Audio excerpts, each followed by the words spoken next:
Hari ini pasukannya sudah ada dan jumlahnya betul 70.000 orang. Raja Salman itu hampir tertembak Bapak Ibu. Ada peluru yang hampir mengenai kepalanya. Beliau buru-buru ditangkap dan diamankan. Berkali-kali beliau akan dibunuh. Hari ini orang-orang sudah ramai membicarakan Imam Mahdi Bapak Ibu. Ya, Bapak Ibu pernah mendengar hadis Imam Mahdi? Jadi saya perlihatkan pada Bapak Ibu, ada satu sosok yang sedang diramaikan dunia. Beliau ada yang menyebutkan inilah Imam Mahdi. Saya pernah diajak untuk bertemu dengan beliau oleh seseorang yang menjadi pengikutnya.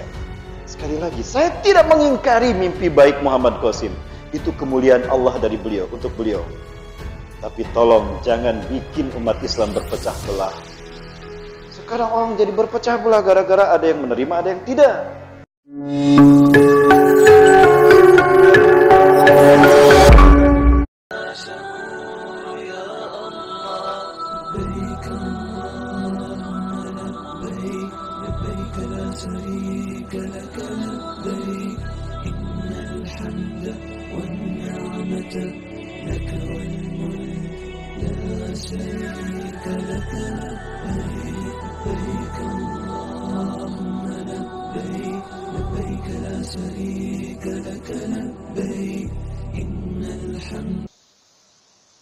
Maka tidak salah kalau Rasulullah bersabda begitu. Innakum satabzuna jaziratal Arab wa yabtaghuha Allah. Sungguh kalian akan memerangi jazirah Arab dan Allah akan memenangkannya atas kalian. Loh, kok jazirah Arab diperangi? Banyak kemunafikan terjadi di sana. Saya melihat sendiri bagaimana tanda-tanda itu ada di tanah sana Bapak Ibu, terutama di Jeddah. Kemarin saja di Jeddah ada rapper dunia konser di Jeddah. Ada peragaan mode di Madinah. Astagfirullah. Maka tidak salah kalau perang pertama ketika Imam Mahdi muncul adalah memerangi kemunafikan yang terjadi di tanah Arab. Itu Bapak Ibu. Bukan melawan Amerika. Ini hadisnya. Setelah nanti memerangi kemunafikan di tanah Arab, summa tagzunal faras wa yaftahu Allah. Lalu kalian akan memerangi Persia, Iran, Syiah nanti akan kalian perangi. Dan Syiah ini menjadi pasukan Dajjal Bapak Ibu. Sayati alaikum Dajjal. Dajjal akan datang mendatangi kalian. Wa yattabi'unahu sabuna alaf al-yahud mi wadi Isfahan ala jabhatil farsh. Dajjal akan datang kepada kalian diikuti oleh 70.000 pasukannya dari lembah Isfahan menggunakan jubah Persia. Isfahan itu Iran. Nah, hari ini pasukannya sudah ada dan jumlahnya betul 70.000 orang.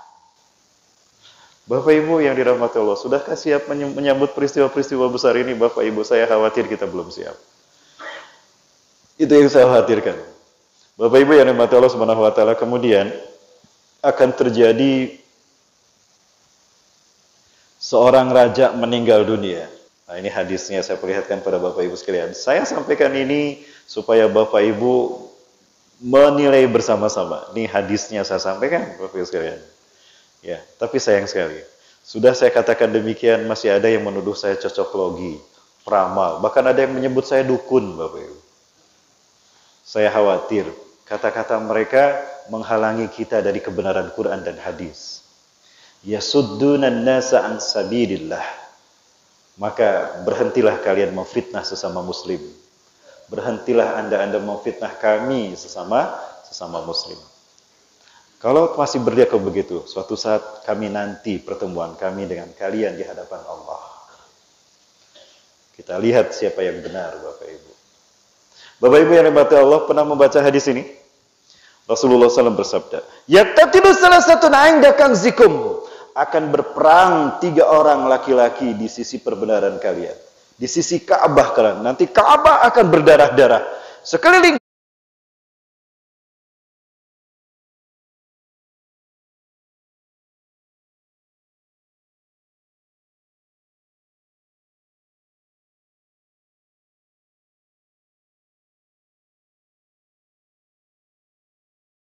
dinding Ka'bah akan berdarah-darah. Kenapa? 3 laki-laki berperang berebut kekuasaan setelah matinya seorang raja. Siapa penguasa Ka'bah hari ini? Allah sebetulnya kan, Saudi Arabia memegang wilayah di mana Ka'bah berada. Nah, Raja Saudi akan meninggal dunia. Lalu 3 putra mahkotanya berebut kekuasaan. Nih kata Rasulullah, kulluhum ibnu khalifatin, 3-tiganya anak raja. Rasulullah sungkun dengan menyebutkan khalifah, ini istidraj. Mereka pusat Islam datang, tapi mereka seperti itu. Ma'udzubillahi min dzalik. Yang ini tolong diedit kalau ada yang merekam ya. Ustaz tolong diedit Ustaz. Bapak Ibu yang rahmati Allah. Ini Raja Saudi Arabia. Ya, ini pendiri King Abdul Aziz bin Abdurrahman Al Saud. Inilah dinasti Ibnu Saud. Ini raja-raja Arab dan ini raja yang terakhir. Harusnya putra mahkota adalah Mukrin bin Abdul Aziz, adik dari Raja Salman. Ini adik bungsu, anak bungsu dari King Abdul Aziz. Tapi beliau meninggal dunia. Beliau meninggal dunia setelah pesawat yang ditumpanginya jatuh. Helikopter, naik helikopter, kemudian beliau ditembak. Ada yang menembak helikopternya lalu jatuh dan meledak, beliau pun mati. Maka putra mahkota jatuh kepada putra Raja Salman, bukan pada adiknya. Ini sudah tidak ada. Muhammad bin Nayef orang yang cukup pakar dalam bidang politik. Sejak Raja Fahad memimpin, kakaknya Raja Abdullah, itu beliau Muhammad bin Nayef yang memegang kendali politik tanah Arab. Namun sekarang beliau sudah tidak terlihat lagi. Sudah 3 tahun terakhir beliau tidak terlihat batang hidungnya. Menjadi tahanan rumah. Maka otomatis kekuasaan dipegang oleh putra mahkota Raja Salman. Muhammad bin Salman. Begitu pula ini Al-Walid bin Talal, ini juga putra mahkota. Beliau sempat diberitakan hampir meninggal dunia karena disiksa, dianggap korupsi dan ditangkap oleh penguasa saat itu. Oleh saudaranya sendiri. Dan ini Khalid bin Farhan, putra mahkota yang sekarang berada di Jerman karena terusir dari tanah Arab. Beliau yang pernah menyerukan untuk, di dalam satu berita, Bapak Ibu sekali lagi, sempat ada pemberitaan menyerukan untuk mengkudeta Raja Salman. Raja Salman itu hampir tertembak, Bapak Ibu. Ada peluru yang hampir mengenai kepalanya. Beliau buru-buru ditangkap dan diamankan. Berkali-kali beliau akan dibunuh. Terakhir, jenderal yang menjadi pengawal terkuatnya, Mayor Jenderal Abdul Aziz Al-Fagham. Beliau menghalangi Raja Salman dari usai penembakan, peluru nembus ke tubuhnya. Beliau meninggal dunia. Jenderal paling kuat pelindung Raja Salman sudah tidak ada. Nah, apakah ini isyarat kalau Raja Salman ada dalam ancaman bahaya? Wallahu a'lam bishawab. Rasulullah sabdakan, apabila Raja Arab ini wafat, maka 3 putra mahkotanya akan berperang berebut kekuasaan. Summa la yasiru ila wahidin minhum. Maka salah satu pun dari mereka, wahidin minhum, la yasir, tidak berhasil menjadi raja. Kenapa? Karena raja berikutnya adalah Imam Mahdi. Bapak Ibu, sekarang bagaimana kondisi Raja Arab? Sudah sakit-sakitan Bapak Ibu? Kita tidak tahu apakah ini isyarat telah dekat kemunculan beliau, barangkali. Rasulullah SAW bersabda, apabila manusia terhalang melaksanakan haji dan umrah, pada saat itulah datangnya kemunculan Imam Mahdi. Ya, dulu saya membaca nas ini, saya tidak tahu lagi apakah ini betul kata-kata Rasulullah atau jangan-jangan perkataan para ulama. Tapi para ulama tentu menyampaikan ini berdasarkan hadis Rasulullah SAW. Ketika manusia terhalang melaksanakan haji dan umrah, itu pertanda dekatnya kemunculan Imam Mahdi.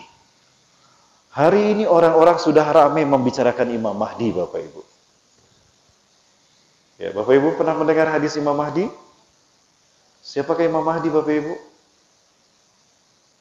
Halo? Ini jamaah pada kemana ini? Masya Allah, khusyuk sekali mendengarkan ya. Masya Allah, atau jangan-jangan ngantuk nih. Bapak Ibu yang dirahmati Allah Subhanahu wa taala, ini saya perlihatkan pada Bapak Ibu, ada satu sosok yang sedang diramaikan dunia.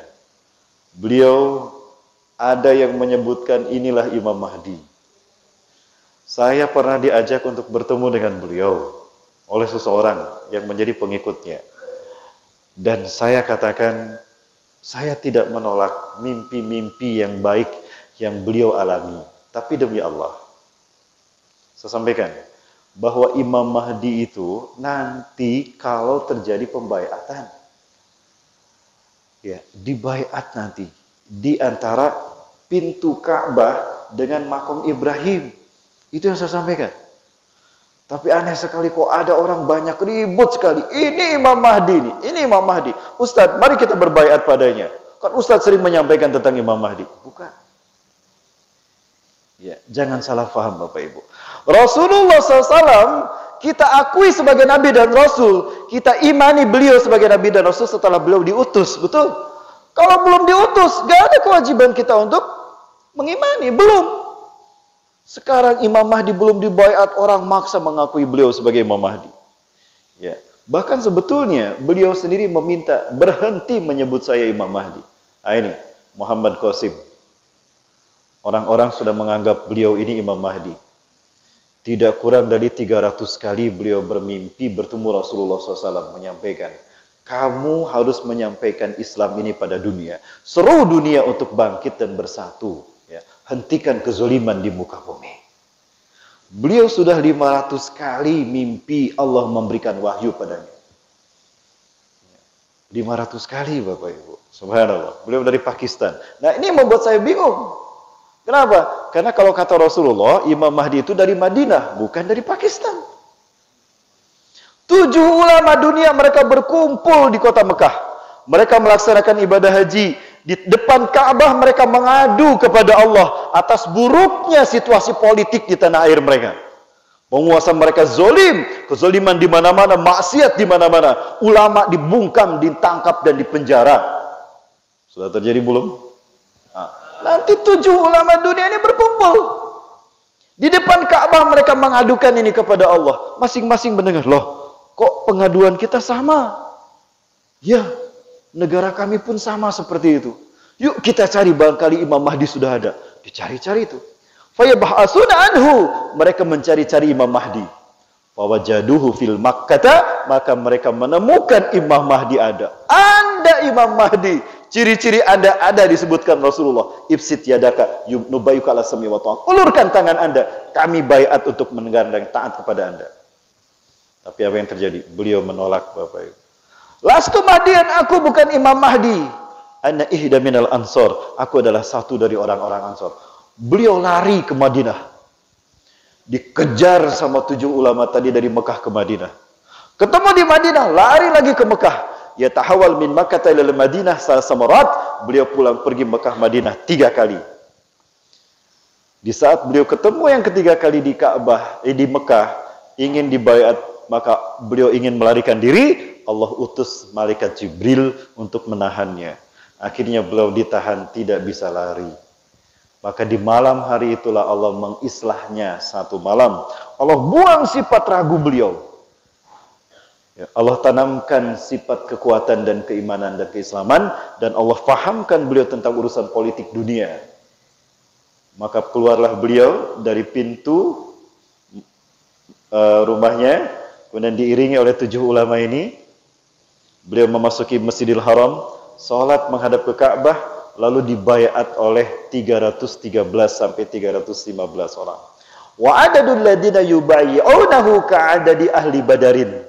Jumlah orang-orang yang berbaiat kepadanya sama dengan pasukan Badarku. 313 sampai 315 orang. Nah, kalau itu sudah terjadi, baru demi Allah saya berbaiat kepada beliau. Jika Muhammad Qasim yang didaulat sebagai Imam Mahdi oleh pengikutnya hari ini, sebagian pengikutnya, tidak semua. Sebagai Imam Mahdi, beliau yang dibaiat pada saat itu, saya berbaiat. Beberapa ciri-ciri fisiknya ada pada beliau memang. Ya. Jidatnya luas. Kemudian alisnya bagus, kata Rasulullah. Anal angfi, hidungnya tipis. Celak matanya seperti pakai celak tapi tidak, karena hitam. Launul arabi, launul arabi, wa jismu Israili. Warna kulitnya sama dengan warna kulit orang Arab. Fisiknya, postur tubuhnya, ukuran postur tubuh orang Israel. Beliau dari Pakistan seperti ini. Bapak Ibu lihat warna kulit beliau. Dan di pipi kanan beliau ada tai lalat. Ada tai lalat tidak di pipi kanan beliau? Katanya ada, tapi warnanya bukan hitam. Fotonya belum saya masukkan. Ada salah satu jamaah yang mengirimkan ke saya, Ustadz ini foto dari dekat beliau. Sekarang sudah beruban beliau, wajahnya jidatnya agak luas dan ada tai lalat di sini. Tapi warnanya coklat bukan hitam. Kemudian perutnya agak sedikit besar. Alhamdulillah perut saya sudah besar. Sudah mirip perutnya ya. Ya. Kedua pahanya agak kecil. Di paha kanannya ada tai lalat dan di pundaknya ada tanda kenabian. Tapi beliau bukan nabi, beliau mujadid Bapak Ibu. Nah, Bapak Ibu yang dirahmati Allah Subhanahu wa taala, tapi sudah banyak orang mendaulatnya sebagai Imam Mahdi Bapak Ibu. Baik Bapak Ibu yang dirahmati Allah, masih ada waktu? Masih? Masya Allah, semangat nih Bapak Ibu sekalian. Jaga kesehatan